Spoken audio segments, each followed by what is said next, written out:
Aces High Offline Mission Editor Tutorial, Part 7. Testing your work in the editor with Run Mission. Here's our Aces High Mission Editor in the state that we left it at the end of our last segment. Remember, we're in the briefing room.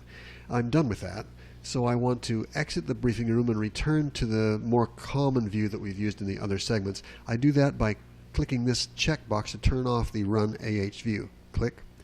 That returns me back to the usual view, the home view we call this, and my mission is down here. I'd like to zoom in on that so we can see better the area of interest. So I'm going to zoom in the same way I've done it before by holding down the Shift key on my keyboard, holding down the right mouse button and dragging down. And then I want to drag my map into that area by holding down Control and then holding down right mouse button and just dragging the map until we see the area of interest and zoom to an appropriate level using that same zooming trick. I'd like to zoom in about like this and position it about here. Now, at any time, I can test a mission by just doing File, Save, and then exiting the editor with this X and firing up the Aces High version 2.12.4 and loading the terrain and mission and flying it. That's one way to test things, and of course that's ultimately the way you want to test it. But there's a shortcut to testing, a quick and dirty mission test that you can use here. That's this button right here. See where it says Run Mission? I'm going to run this mission right now. This slider would ordinarily start about here. I had diddled with it before, but ordinarily your slider will be about here. And if I click Run Mission, the mission editor actually starts running the mission, and for 25 seconds it's simulating, making our pilots sit in the briefing room down here. Let's just zoom way in on that. Zooming in, zooming in, zooming in. We can see the mission is starting.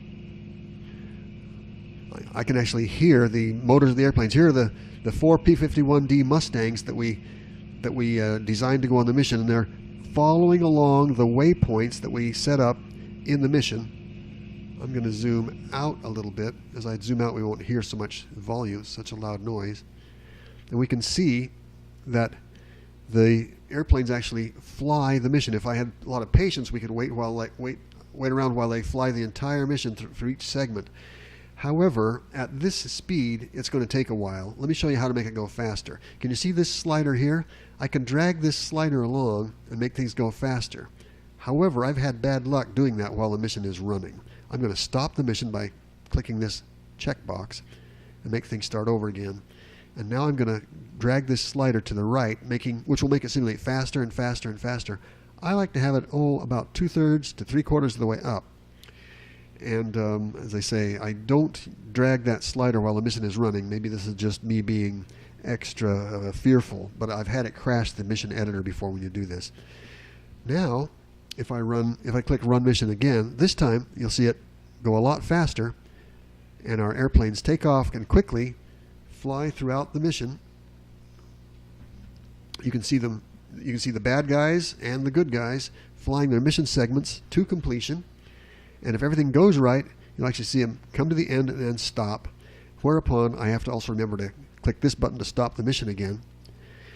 Okay, a lot happened there. Tremendous amount of calculating was done as the mission editor calculated what each of the airplanes did on every segment of the flight. And I'm encouraged because it actually did run to completion. If I'd made any serious errors in the design of the mission, or given it any impossible statements or impossible maneuvers to perform, or if I'd left some detail out that's critical, the mission would probably stop running, and in fact the mission editor might crash. And it's commonplace to have that happen. But since it ran to completion here, that's a very good indicator that I've got a pretty decent mission design here, and that it'll probably work correctly in the simulator itself.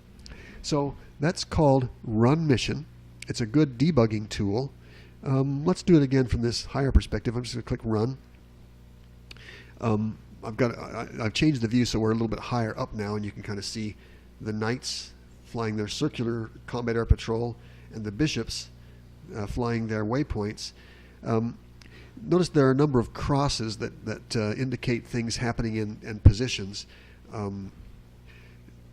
It's not entirely clear what all those crosses mean. I know some of them represent the individual airplanes, and I believe one of the crosses indicates the calculated position, and some of the others indicate where the airplanes actually are as a result of interacting in combat. It's probably not important that we get into the details of that right now. What I did want to do, though, is show you how you can do that and have you set as a goal when you're working with a mission, run this option to test it out, and it'll give you an opportunity to find serious problems before you have to take the time and fly them in your simulator. So that completes this segment. We'll have more to come.